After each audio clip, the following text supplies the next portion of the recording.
Hello good morning बच्चों, मैं विशाल शर्मा आपका फिजिक्स टीचर। जैसे कि मैंने प्रॉमिस किया था आपको कि मैं नेक्स्ट वीडियो में आपको पढ़ाऊंगा इक्वेशन ऑफ वेव के बारे में। तो चलो पेन कॉपी निकाल लो, स्टार्ट करते हैं इक्वेशन ऑफ वेव। तो हम क्या पढ़ रहे हैं बेटा, सिंपल हार्मोनिक वेव के बारे में पढ़ रहे हैं। तो मान लीजिए धागा टाइट है और टाइम t इक्वल टू 0 पे एंड डाल लो इक्वेशन ऑफ वेव, हेडिंग डाल लो इक्वेशन ऑफ वेव, ठीक है। और समझो, ठीक है। मान लो वेव का प्रोपगेशन इधर है, ठीक है।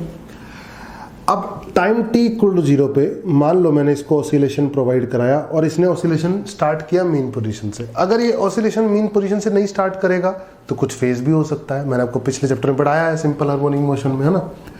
तो मान लेते हैं इसने ऑसिलेशन स्टार्ट किया किससे, मीन पोजीशन से। तो इसका जो ये ऊपर जाएगा, ये नीचे आएगा, ये ऊपर जाएगा, ऐसा होगा कि नहीं होगा। तो मान लो ये y डिस्प्लेसमेंट है, y डिस्प्लेसमेंट है ना। तो ये y डिस्प्लेसमेंट कितना होता है, जल्दी बोलो शाबाश। y equal to a sine omega t, a sine omega t। If x equal to 0 वाला, if x equal to 0 medium particle starts from, कहाँ से स्टार्ट करता है वो, मीन पोजीशन से। और अगर सरकार वो मीन पोजीशन से स्टार्ट नहीं करता तो कुछ फेज होगा, लिख लेंगे। तो y की इक्वेशन हो जाएगी a sine omega t plus phi अगर x इक्वल टू 0 वाला doesn't start from mean position. बोलो क्लियर है। स्टार्ट मतलब t equal to 0 mean position में मान लो नहीं था, सही है बेटा। अब आगे की कहानी क्या है ये समझने वाली बात रहेगी। ये तो हुआ ये वाले मीडियम पार्टिकल की बात, ठीक है। वेव ने आगे जाना है कि नहीं जाना है, बिल्कुल सही बात है। मान लो बेटा इस मीडियम पार्टिकल की बात करता हूं। तो मान लो मेरे को 15 सेकंड हो चुके हैं, ढंग से समझना बात को, है ना। कितना टाइम हो चुका है मुझे, 15 सेकंड हो चुके हैं, टाइम 15 सेकंड बीत चुका है। और एक चक्कर कंप्लीट करने में मान लो 3 सेकंड लगते हैं। कितने सेकंड लगते हैं, 4 सेकंड मान लो। कितने लगते हैं, 4 सेकंड, सही है। तो बेसिकली इसने क्या किया, एक चक्कर कंप्लीट किया, दूसरा चक्कर कंप्लीट किया, तीसरा चक्कर कंप्लीट किया और चौथा चक्कर इसका चल रहा है। और वेव मान लो यहां से यहां पहुंची है आपकी कितनी देर में, फर्ज कर लो वेव पहुंची है यहां से यहां आपकी 13 सेकंड में। देखो फील लेना, बात का फील लेना, है ना। 15 सेकंड हो चुके थे, 13 सेकंड में आपकी वेव यहां से यहां पहुंची है। मुझे बात करनी है 15 सेकंड पे और एक चक्कर मारने का टाइम पीरियड है 4 सेकंड। फील आ रहा है, एक बार फिर से, एक चक्कर मारने का टाइम पीरियड है 4 सेकंड।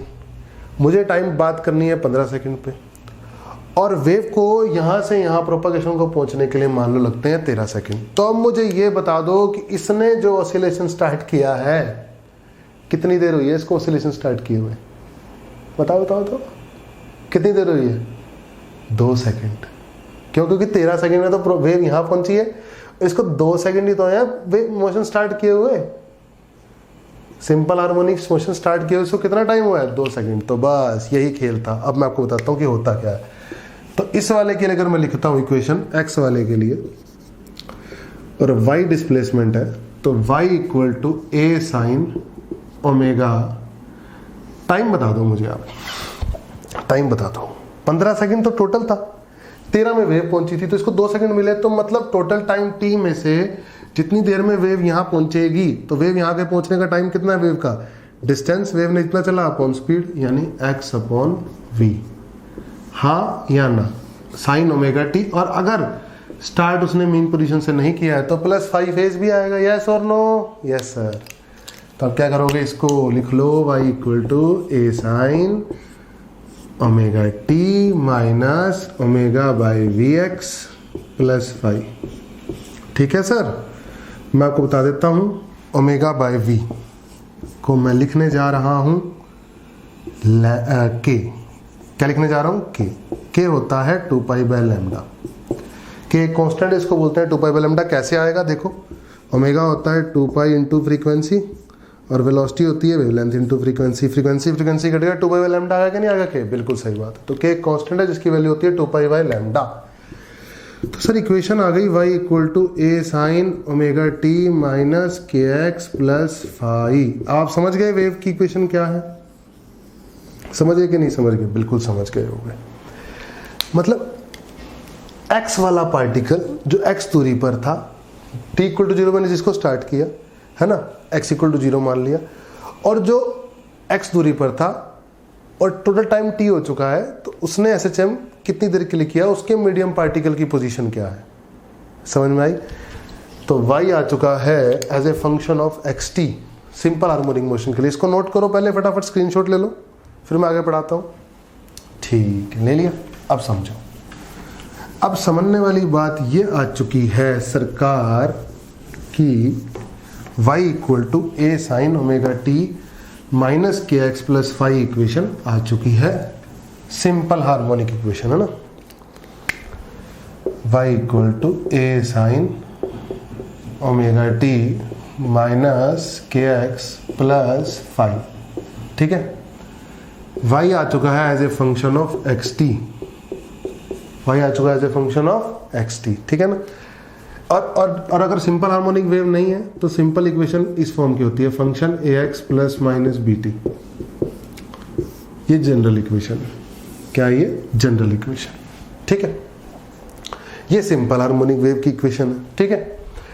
अच्छा, ये y किसका पोजीशन क्या है? ये medium particle displacement. Medium particle का जो डिस्प्लेसमेंट है, कहां से? मीन पोजीशन से, फ्रॉम मीन पोजीशन। अच्छा, ए क्या है? Amplitude of medium particle. क्या है? Amplitude of medium particle. सही है ना। एक चीज बताऊंगा ढंग से देखो, ओमेगा तो फ्रीक्वेंसी है, टाइम टी जो है टोटल टाइम है, x position of medium particle, कि कौन से मीडियम पार्टिकल की बात कर रहे हैं। सही है। और फाई कि टाइम t इक्वल टू 0 पे हो सकता है मीडियम पार्टिकल जो x इक्वल टू 0 बैठा था उसने मीन पोजीशन से ना स्टार्ट किया हो, तो फेज हुआ कुछ ना कुछ, वो फाई है। ठीक है। अब इसको डिफरेंशिएट करोगे सर तो क्या आएगा? तो डिफरेंशिएट हमेशा याद रखना, जब भी डबल वेरिएबल होता है तो डिफरेंशिएशन हम लिखते हैं पार्शियल। तो del y by del t, उससे डिफरेंशिएशन आएगा तो वेलोसिटी पार्टिकल की आएगी सर। किसकी आएगी? पार्टिकल की। तो कितनी आने वाली है? ए। टाइम के रिस्पेक्ट में कर रहा हूँ तो टाइम के साथ जो लिखा हुआ बाहर आ जाएगा, ओमेगा साइन का बन जाएगा cos omega t minus k x plus phi. बोलो क्लियर है? यस और नो? बिल्कुल क्लियर है। अच्छा, del y by del x क्या आ जाएगा? Del y by del x होगा स्लोप। क्या होगा? स्लोप, क्योंकि d y by d x slope होता है ना। टाइम को कांस्टेंट मानकर किसी फिक्स पोजीशन पे, किसी फिक्स टाइम पे जब मैं फोटो खींचूंगा वेव की तो कुछ इस टाइप से आएगी। तो किसी भी x पर अगर मैं स्लोप बनाना चाहता हूँ, d y by d x निकालना चाहता हूँ, तो वो del y by del x होगा, है ना। कितना होगा? फिर से साइन का डिफरेंशिएशन तो कॉस होना है, और x के साथ लिखा है माइनस के, तो बाहर आएगा माइनस ए के cos omega t minus k x plus five. और एक्सेलरेशन मीडियम पार्टिकल कैसे निकलेगा? Double derivative of displacement of medium particle. तो ए, अब क्या करोगे? माइनस ओमेगा स्क्वायर साइन, क्योंकि कोस का फिर से क्या हो जाएगा? Sign omega t minus k x plus Y. बोलो सही है कि नहीं है? इस तरीके से आपने एक्सेलरेशन निकाला मीडियम पार्टिकल का। क्या निकाला? Slope medium particle, short slope निकाली किसी पर्टिकुलर टाइम पे, है ना। वेलोसिटी बताई मीडियम पार्टिकल की मैंने आपको। बोलो क्लियर है? और वेव की सिंपल हार्मोनिक वेव जो होती है उसमें कौन सा वेरिएबल क्या है उसके बारे में हमने ढंग से डिस्कस किया। तो होप करता हूँ आपको वीडियो अच्छे समझ में आया होगा, एक चीज़ क्लियर हुई होगी। अगर आपको अच्छे समझ में आया तो सब कमेंट कर देना, अच्छे लाइक कर देना, शेयर कर देना, चैनल को मेरे सब्सक्राइब कर देना। ठीक है, मेरा मोटिवेशन बना रहेगा। ओके बेटा, नेक्स्ट वीडियो तक के लिए take care, good bye, have a nice day, love you all, bye bye. Bye bye बच्चों, बाय बाय।